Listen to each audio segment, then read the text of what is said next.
एक समय की बात है। एक बहुत ही अमीर व्यापारी एक आलीशान महल में रहता था। उसके पास दुनिया की हर सुख सुविधा थी, सोना चांदी, नौकर चाकर और महंगी गाड़ियाँ। लेकिन इतना सब होने के बावजूद वह व्यापारी कभी खुश नहीं रहता था। उसे रात में नींद नहीं आती थी और वह हमेशा मानसिक तनाव में रहता था। उसे लगता था कि शायद उसके पास थोड़ा और धन होता तो वह सुखी हो जाता। एक दिन व्यापारी सुबह की सैर पर निकला।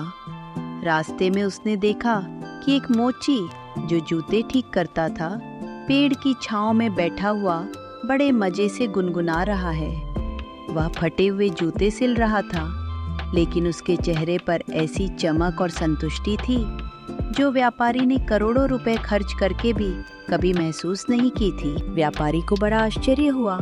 उसने मोची के पास जाकर पूछा, भाई तुम दिन भर में कितना कमा लेते हो? साहब, बस इतना कमा लेता हूँ कि 2 वक्त की रोटी मिल जाए और सिर पर एक छोटी सी छत बनी रहे। क्या तुम इतने में ही खुश हो? मुझे देखो, मेरे पास सब कुछ है, फिर भी मैं परेशान हूँ। साहब, आप कल की चिंता में आज की रोटी का स्वाद भूल जाते हैं।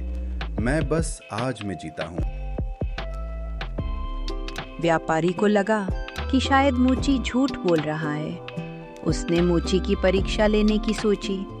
उसने अगले दिन मोची को 100 सोने की मुहरों से भरी एक पोटली चुपके से उसकी दुकान में रख दी। जब मोची को वह पोटली मिली तो पहले तो वह बहुत खुश हुआ, लेकिन उस रात उसकी नींद उड़ गई।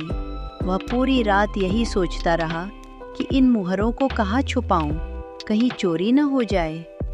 अगले दिन वह काम पर भी नहीं गया, क्योंकि उसे डर था कि कोई घर में घुसकर सोना ले जाएगा।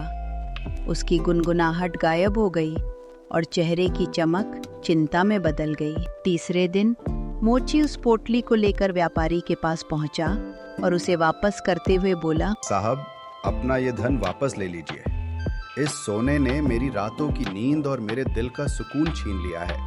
मुझे मेरा वही पुराना जीवन चाहिए, जहां मैं कम कमाता था लेकिन चैन से सोता था। व्यापारी को अपनी दौलती का एहसास हुआ।